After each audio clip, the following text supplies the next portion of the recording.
SIT ತನಿಖೆ ತೆಗೆದುಕೊಳ್ಳಿ ಸೌಜನ್ಯ ಅದು ಅಂತ ಹೇಳಿ ನೀವು ಕೇಳ್ತಾ ಇದ್ರಿ.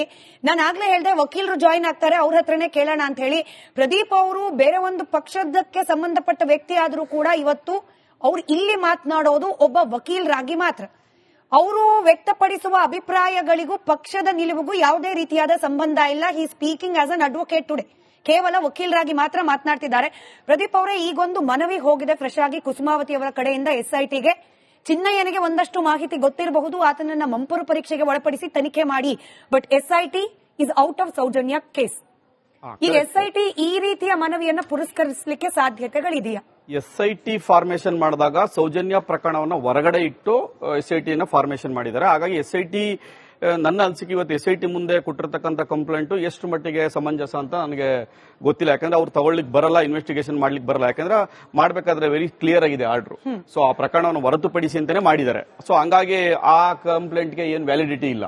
ಸೊ ಯಾಕಂದ್ರೆ ಈಗ ಆಲ್ರೆಡಿ ಅದೊಂದು ಜಡ್ಜ್ಮೆಂಟ್ ಆಗಿದೆ, ಅದರಲ್ಲಿ ಮತ್ತೆ ಇನ್ವೆಸ್ಟಿಗೇಷನ್ ಆಗಬೇಕು ಅಂತ ಹೇಳಿದ್ದಾರೆ. ಮತ್ತೆ ಅದ್ರಲ್ಲಿ ಏನು ಅಬ್ಸರ್ವೇಷನ್ ಮಾಡಿದರೆ ಆ ಅಬ್ಸರ್ವೇಷನ್ ಆಧಾರದ ಮೇಲೆ ಒಂದು ಕಮಿಟಿ ರಚನೆ ಆಗಬೇಕು. ಆ ಕಮಿಟಿ ಆಧಾರದ ಮೇಲೆ ಆಕ್ಷನ್ ಆಗಬೇಕು. So that is different angle. But ಇವತ್ತು ಕುಸುಮ ಅವರು ಹೋಗಿರೋದಕ್ಕೆ ನನ್ನ ಪ್ರಕಾರ ಯಾವುದೇ ರೀತಿ ವ್ಯಾಲ್ಯೂ ಇಲ್ಲ. ಅವ್ರು ಕೊಟ್ಟಿರ್ತಕ್ಕಂಥ ಕಂಪ್ಲೇಂಟ್ ತಗೊಂಡಿದ್ದಾರೆ, ಬಟ್ ಇನ್ವೆಸ್ಟಿಗೇಷನ್ ಯಾವ ರೀತಿ ಮಾಡ್ತಾರೆ ಅಂತ ನನಗೆ ಐಡಿಯಾ ಇಲ್ಲ. ಇನ್ವೆಸ್ಟಿಗೇಷನ್ ಮಾಡ್ಲಿಕ್ಕೆ ಸಾಧ್ಯ ಇಲ್ಲ ಅಂತ ನನ್ನ ಭಾವನೆ. ಟೆಕ್ನಿಕಲಿ ಅಂದ್ರೆ ಕಾನೂನಾತ್ಮಕವಾಗಿ ಟೆಕ್ನಿಕಲಿ ಸಾಧ್ಯ ಇಲ್ಲ. ಆ ಪ್ರಕರಣ ಕೈಲಿ ಏನಾದ್ರೂ ಆಪ್ಷನ್ ಇದೆಯಾ? ಈಗ SIT ಕೊಟ್ಟಿರುವ ಈ ತನಿಖೆಯ ಪರಿಮಿತಿಯನ್ನ ಬದಲಾವಣೆ ಮಾಡ್ಲಿಕ್ಕೆ ಗೃಹ ಇಲಾಖೆ ಕೈಲಾದ್ರೆ, ಸರ್ಕಾರದ ಕೈಲಾಗ್ಲಿ ಏನಾದ್ರೂ ಆಪ್ಷನ್ ಇದೆಯಾ ಅಂತ? ಈ ಪ್ರಕರಣ ಜಡ್ಜ್ಮೆಂಟ್ ಬಂದಾಗ ಸರ್ಕಾರಕ್ಕೆ ಹೇಳಿರೋದು.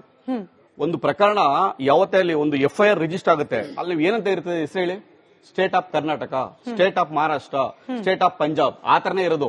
ಅಂದ್ರೆ ವ್ಯಕ್ತಿ ಕಂಪ್ಲೇಂಟ್ ಕೊಟ್ಟಿರ್ತಾರೆ, ಬಟ್ ರೆಪ್ರೆಸೆಂಟ್ ಮಾಡೋದು ಸರ್ಕಾರನೇ. ಅಂದ್ರೆ ಯಾರು ಅನ್ಯಾಯಕ್ಕೊಳಗಾಗಿರ್ತಾರೆ ಅವರ ಪರವಾಗಿ ಸರ್ಕಾರ ಪ್ರತಿನಿಧಿಸುತ್ತೆ. ಬಟ್ ಜಸ್ಟ್ ಕಂಪ್ಲೇಂಟ್ ಅಂತ ಇರ್ತಾರೆ ಅಷ್ಟೇ. ಅವರು ಕಂಪ್ಲೇಂಟ್ ಆಗಿರ್ತಾರೆ, ಸಾಕ್ಷಿದಾರ ಆಗಿರ್ತಾರೆ. ಅದನ್ನ ಪ್ರತಿನಿಧಿಸತಕ್ಕಂಥವ್ರು ಸರ್ಕಾರ.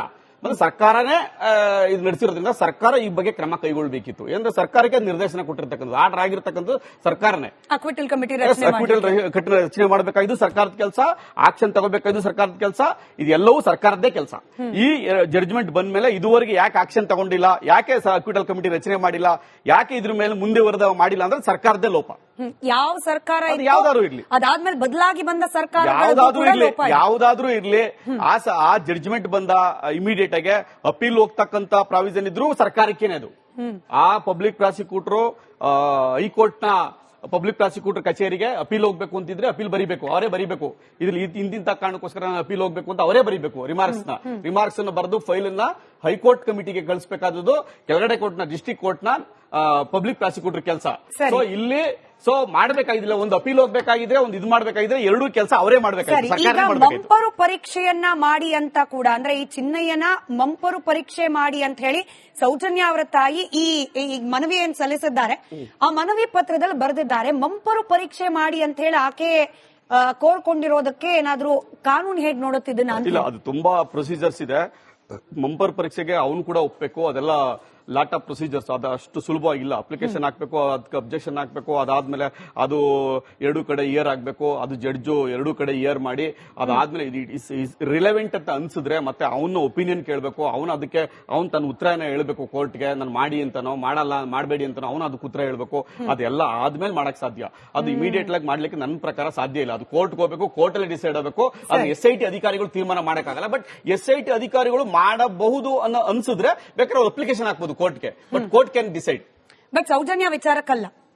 ಸೌಜನ್ಯ ವಿಚಾರಕ್ಕೆ ಅಂತ ಹೇಳ್ತಲ್ಲ, ನಾನು ಜನರಲ್ ಆಗಿ ಹೇಳಿದೆ. ಚಿನ್ನೈನ ಮೇಲೆ ಅನುಮಾನ ಇದೆ ಅಂತಂದ್ರೆ ಚಿನ್ನೈನೇ ಮಾಡಬೇಕು ಅಂದ್ರೆ ಈಗ ಆಲ್ರೆಡಿ ಮ್ಯಾಟರ್ ಕೋರ್ಟ್ ಮುಂದೆ ಇದೆ. ಯಾಕಂದ್ರೆ 39/25 FIR ರಿಜಿಸ್ಟರ್ ಆಗಿರೋದ್ರಿಂದ ಅವರು 164 ಸ್ಟೇಟ್ಮೆಂಟ್ ನ ಮ್ಯಾಜಿಸ್ಟ್ರೇಟ್ ಮುಂದೆ ದಾಖಲು ಮಾಡಿರೋದ್ರಿಂದ ಅವರು ಮ್ಯಾಜಿಸ್ಟ್ರೇಟ್ಗೆ ಅಪ್ಲಿಕೇಶನ್ ಹಾಕಬೇಕು. SIT ಅವರು cannot be taken any decision subject to condition. ಇದ್ರ ಮೇಲೆ ಮಂಪರು ಪರೀಕ್ಷೆ ಮಾಡ್ಲಿಕ್ಕೆ ಸಾಧ್ಯನೇ ಇಲ್ಲ ಅವರು. ಸರಿ, ಈ ಮಂಪರು ಪರೀಕ್ಷೆ ಬಗ್ಗೆನೇ ಕೀರ್ತಿ ಅವರೇ ಅನೇಕರು ಅನೇಕ ತರದಲ್ಲಿ ಹೇಳ್ತಿದಾರಪ್ಪ. ಶುರುವಲ್ಲೇನೆ ಅಂದ್ರೆ ಈತ ಯಾವಾಗ SP ಮುಂದೆ ಹೋಗಿ ನಿಂತ್ಕೊಂತಾನೆ ಆಗೇನೆ ಬೇಕಾದ್ರೆ ನನ್ನನ್ನು ಮಂಪರು ಪರೀಕ್ಷೆ ಮಾಡಿ ಅಂತ ಹೇಳಿ ಈತನೇ ಹೇಳಿರ್ತಾನೆ. ಅದಕ್ಕೆ ಸಿದ್ಧತೆ ಕೂಡ ಆಗ್ತಿರತ್ತೆ, SIT ರಚನೆ ಆಗ್ಬಿಡುತ್ತೆ. ಮಂಗಳೂರು ಆದ್ರೆ ಯಾವಾಗ SIT ರಚನೆ ಆಯ್ತು ಆಗ ಈ ಹೋರಾಟಗಾರರೆಲ್ಲ ಏನ್ ಹೇಳ್ತಿದ್ದು, ಯಾಕಾಗ್ಬೇಕು? ಬಾಲನ್ ಅವರು ಇದೇ ವೇದಿಕೆಯಲ್ಲಿ ಈ ಬೆಂಚನ್ ಕುಟ್ಟಿ ಹೇಳಿದ್ದಾರೆ, ಆತನ ಮಂಪರು ಪರೀಕ್ಷೆ ಯಾಕಾಗ್ಬೇಕು? ಈಗ ಗುಂಡಿ ತೋಡಲ್ಲಿ ಏನು ಸಿಗ್ಲಿಲ್ಲ ಅಂದ ತಕ್ಷಣ ಮಟ್ಟಣ್ಣನವರು ಹೇಳ್ತಾರೆ ಆತನ ಮಂಪರ್ ಪರೀಕ್ಷೆ ಮಾಡಿ ಅಂತ ಹೇಳಿ, ಸೌಜನ್ಯ ತಾಯಿ ಕೂಡ ಹೇಳ್ತಾರೆ ಮಂಪರ್ ಪರೀಕ್ಷೆ ಮಾಡಿ ಅಂತ ಹೇಳಿ. ಬೇಡ ಅಂತಿದ್ದವರೇ ಈಗ ಮಂಪರ್ ಪರೀಕ್ಷೆ ಮಾಡಿ ಅಂತಿದ್ದಾರೆ ಅಂದ್ರೆ ಜನಕ್ಕೆ ಕನ್ಫ್ಯೂಸ್ ಆಗಲ್ವಾ? ಜನನ್ನ ಕನ್ಫ್ಯೂಸ್ ಮಾಡದೇ ಇವ್ರ ಕೆಲಸ. ಫಸ್ಟ್ ಆಫ್ ಆಲ್ ಇವ್ರ ಕೆಲಸನೇ ಜನನ್ ಕನ್ಫ್ಯೂಸ್ ಮಾಡೋದು. ಇವ್ರು ಯಾವತ್ತೂ ನೋಡಿ ಇಷ್ಟು ದಿನದ ಹೋರಾಟದಲ್ಲಿ ಇದರಲ್ಲಿ ಕನ್ವಿನ್ಸ್ ಮಾಡ್ಲೇ ಇಲ್ಲ, ಬರೀ ಕನ್ಫ್ಯೂಸ್ ಮಾಡಿದ್ರು. ಹೇಳ್ತಾ ನಾವೇನ್ ಕೇಳಿದ್ವಿ ಆರಂಭದಲ್ಲಿ ಬಂದ ತಕ್ಷಣ, ನೋಡಿ ಯಾವನೋ ಒಬ್ಬ ಅನಾಮಿಕ ಬಂದಿಯಾನೆ, ಅವನ್ ಹಿಸ್ಟ್ರಿ ಗೊತ್ತಿಲ್ಲ, ಅವನ್ ಕತೆ ಕಾದಂಬರಿ ಗೊತ್ತಿಲ್ಲ, ಅವನು ಬಂದು ಹಿಂಗೆ 164 ಸ್ಟೇಟ್ಮೆಂಟ್ ರೆಕಾರ್ಡ್ ಮಾಡಿದಾನೆ ಅಂತಂದ್ರೆ SIT ರಚನೆ ಆಗೋಕೆ ಮುಂಚೆ ಒಂದ್ಸಲಿ ಅವ್ನು ಮಂಪರ್ ಪರೀಕ್ಷೆ ಮಾಡ್ಬಿಡಿ, ಸತ್ಯಾಸತ್ಯತೆ ಗೊತ್ತಾಗುತ್ತೆ. ಸುಮ್ನೆ ನೋಡಿ ಇವಾಗ ಅಷ್ಟೆಲ್ಲ ನಡೀತಲ್ಲ, 15 ಗುಂಡಿ 16 ಗುಂಡಿ 17 ಗುಂಡಿ ಅದಾಗ್ತಿರ್ಲಿಲ್ಲ, ಏನ್ ಗೊತ್ತಾಗ್ತಿತ್ತು ಅಂತ ನಾನು ಹೇಳ್ತಾ ಇರೋದು. ಇವ್ರು ಹೆಂಗೆ ಅಂತಂದ್ರೆ, ನೀವು ಇದ್ ಬಂತಲ್ಲ GPR, ಗ್ರೌಂಡ್ ಪೆನೆಟ್ರೇಟಿಂಗ್ ರಾಡಾರ್ ಬಂತಲ್ಲ, ನೀವು ಅದಕ್ಕೆ ಒಂದು ವಾರ ಹೆಂಗ್ ಮಾಡಿದ್ರು ನೆನಪಿದೆಯಾ ನಿಮ್ಗೆ? ಅದು ಬಂದ್ಬಿಟ್ರೆ ಮುಗ್ದೇ ಹೋಯ್ತು, ಮೂಳೆಗಳೆಲ್ಲ ಮೇಲಿಂದ ಅದಾಗದೆ ಎದ್ದು ಬರುತ್ತೆ ಅಂತೆಲ್ಲ ಹೇಳಿದ್ರು ಇವರು. ಆ GPR ತಂದು ಅಷ್ಟೂ ಜಾಗವನ್ನ ನೋಡಿ 3-3.5 ಗಂಟೆ ಆದ್ಮೇಲೆ ಅದ್ರಲ್ಲಿ ಕಾಣಿಸಿಲ್ಲ ಅಂತ ಮತ್ 20 ಅಡಿ ಗುಂಡಿ ತೆಗ್ಸಿದ್ರು. ಇಲ್ಲಿ ನಾವ್ ಏನೇನ್ ಹೇಳಿದ್ವಿ ಅದನ್ನ ಅವರು ಲೇಟ್ ಆಗಿ, ಅಂದ್ರೆ ಎಲ್ಲ ಮುಗಿದು ಇನ್ನೇನು ಎಲ್ಲ ಆಗೇ ಹೋಯ್ತು ಅಂದ್ಮೇಲೆ ಒಪ್ಕೊಳಕ್ ಬರ್ತಾ ಇದಾರೆ. ಅವತ್ತೇ ಫಸ್ಟಿಗೆ ಹೇಳಿದ್ ನಾವೇ ಅಲ್ವಾ ಮಂಪರು ಪರೀಕ್ಷೆ. ಬಾಲನ್ ಸರ್ ನಾನಿದ್ದಾಗ್ಲೇ ಹೇಳಿದ್ರು ಮಂಪರು ಪರೀಕ್ಷೆ ಮಾಡಕ್ಕೆ ಬರಲ್ಲ, ಫಸ್ಟ್ ಆಫ್ ಆಲ್ ಚಾನ್ಸೇ ಇಲ್ಲ. ಇವಾಗ ಬೇಕಾ? ಇವಾಗ ಅವರೇ ಹೇಳ್ತಾರೆ ಮಂಪರು ಪರೀಕ್ಷೆ ಮಾಡಿ. ಯಾಕೆ ಅವತ್ತು ಅಪ್ಲೈ ಆಗಿದ್ದು ಇವತ್ತು ಅಪ್ಲೈ ಆಗಲ್ವಾ? ಚಿನ್ನಯ್ಯ ಒತ್ತಡಕ್ಕೊಳಗಾಗಿ ತಪ್ಪು ಜಾಗಗಳನ್ನ ತೋರಿಸಿರಬಹುದು. ಚಿನ್ನಯ್ಯ ಒತ್ತಡಕ್ಕೊಳಗಾಗಿ ಈಗ ಉಲ್ಟಾ ಹೊಡೆದಿರಬಹುದು. ದಿನೇಶ್ ಅವರೇ, ಈ ಹೇಳಿಕೆ ನಮ್ದಲ್ಲ. ನೋಡಿ, SIT ಒಳಗ್ ತನಿಖೆ ಏನಾಗ್ತಿದೆ ಅನ್ನೋದು ನಿಮ್ಗೆ ಹೆಂಗ್ ಗೊತ್ತಾಗುತ್ತೆ, ಮೀಡಿಯಾದವರಿಗೆ ಹೆಂಗ್ ಗೊತ್ತಾಗುತ್ತೆ ಅಂತ ಪ್ರಶ್ನೆ ಮಾಡೋರು, ಮಟ್ಟಣ್ಣನವರವ್ರಿಗೆ ಹೆಂಗ್ ಗೊತ್ತಾಗ್ತಿದ್ಯಪ್ಪ ಆತ ಉಲ್ಟಾ ಹೊಡೆದಿದ್ದಾನೆ ಅಂತ? ಆತ ಉಲ್ಟಾ ಹೊಡೆದು ಒತ್ತಡಕ್ಕೊಳಗಾಗಿ ಇದೆಲ್ಲ ಮಟ್ಟಣ್ಣನವರವ್ರಿಗೆ ಹೆಂಗ್ ಗೊತ್ತಾಗ್ತಾ ಇದೆ? He is been arrested. Mask ಮ್ಯಾನೋ ಚಿನ್ನಯ್ಯನೋ ಅರೆಸ್ಟ್ ಆಗಿದ್ದಾನೆ. ಅರೆಸ್ಟ್ ಆಗಿರುವ ವ್ಯಕ್ತಿಯ ಮೇಲೆ ಒತ್ತಡ ಇದೆ, ಆತ ಉಲ್ಟಾ ಹೊಡೆದಿದ್ದಾನೆ. ಈ ಮಾಹಿತಿ ಮಟ್ಟಣ್ಣನವರವ್ರಿಗೆ ಯಾರು ಕೊಡ್ತಿರೋದು? ಒತ್ತಡ ಇದೆ ಅನ್ನೋದು ಮೊದಲು ಅವನು ಅರೆಸ್ಟ್ ಆಗ್ಬೇಕಾದ್ರೆ ಮೊದ್ಲೇ ಒಂದ್ಸಲ ಅವನ ವಕೀಲರಿಗೆ ಅವನು ತಿಳಿಸಿದ್ದಾನೆ. ನನ್ಗೆ ಈ ರೀತಿಯಾಗಿ ಪ್ರಶ್ನೆ ಮಾಡ್ತಾ ಇದ್ದಾರೆ, ಒತ್ತಡ ಆಗ್ತಿದ್ದಾರೆ ಅನ್ನೋದನ್ನ ಪ್ರಶ್ನೆ ಮಾಡಿದ್ದಾರೆ. ವಕೀಲರು ಕೂಡ ಅದು ಸಂಬಂಧಪಟ್ಟ SIT ತನಿಖಾಧಿಕಾರಿಗಳಿಗೆ ಅದನ್ನು ಪತ್ರ ಮುಖೇನ ತಿಳಿಸಿದ್ದಾರೆ. ಆ ಬೇಸಲ್ಲಿ ಅವರು ಹೇಳಿದ್ದಾರೆ. ಅದನ್ನ ಬಿಟ್ಕೊಂಡು ಈಗ ಯಾರೇನು ಹೇಳಿಲ್ಲಲ್ಲ, ಆವಾಗ ಹೇಳಿದ್ದನ್ನ ಹೇಳಿದ್ದಾರೆ. ಮತ್ತೆ ಇನ್ನೊಂದು ಇಲ್ಲಿ ಸ್ಪಷ್ಟ ನೋಡ್ಬೇಕು, ಏನು ದೂರುದಾರ ಚೆನ್ನೈ ಬಂದಿರುವುದು ಯಾರೋ ಪ್ರಥಮವಾಗಿ ಬಂದಿರುವುದು ಇಲ್ಲಿಗಲ್ಲ. ಅವನೇನು ಹೋಗಿ ಸುಪ್ರೀಂ ಕೋರ್ಟ್ ಅಲ್ಲೂ ಕೂಡ ಅಲ್ಲಿ ಅಫಿದಾವತ್ ಸಲ್ಲಿಸಿ ಅಲ್ಲಿ ಅರ್ಜಿ ಹಾಕಿದ್ದಾನೆ, ವಕೀಲರ ಮುಖಾಂತರ ಅಲ್ಲಿ ಅರ್ಜಿ ಹಾಕಿದ್ದಾನೆ. ಆ ನಂತರ ಅಲ್ಲಿ ಸುಪ್ರೀಂ ಕೋರ್ಟ್ ನಿರ್ದೇಶನದ ಮೇರೆಗೆ ಅವನು ಇಲ್ಲಿಯ ಕೆಳ ಹಂತದ ಏನು SP ಕಚೇರಿಗೆ ಬಂದು ದೂರು ನೀಡಿದ್ರು. ಆ ನಂತರ ನಡೆದಿರೋ ಬೆಳವಣಿಗೆ ನಿಮ್ಗೆಲ್ರಿಗೂ ಗೊತ್ತಿದೆ. ಹಾಗಾದ್ರೆ ಅವನಿಗೆ ಇವ್ರು ಒತ್ತಡ ಇಟ್ಕೊಂಡು ಸುಪ್ರೀಂ ಕೋರ್ಟ್ ಅವರಿಗೆ ಹೋಗುವಾಗ ಇವನಿಗೂ ಕೂಡ ಶಿಕ್ಷೆ ಆಗುವುದು ಅನ್ನೋದು ಮನವರಿಕೆ ಇದೆಯಲ್ಲ. ಯಾರೋ ಹೇಳಿ ಅವನು ಕೂಡ ಸಿಕ್ಕಿ ಹಾಕಿಕೊಳ್ಳಿ ತಯಾರಿರ್ತಾನ? ಇಲ್ಲ ತಾನೆ. ಹಾಗಾದ್ರೆ ಸತ್ಯಾಸತ್ಯತೆ ತಿಳಿತದಲ್ಲ, ಇನ್ನೊಂದ್ ಸ್ವಲ್ಪ ದಿನದಲ್ಲಾದ್ರೂ ಹೊರಗಡೆ ಬಂದೇ ಬರ್ತದೆ. ನಾವು ಹೇಳೋದು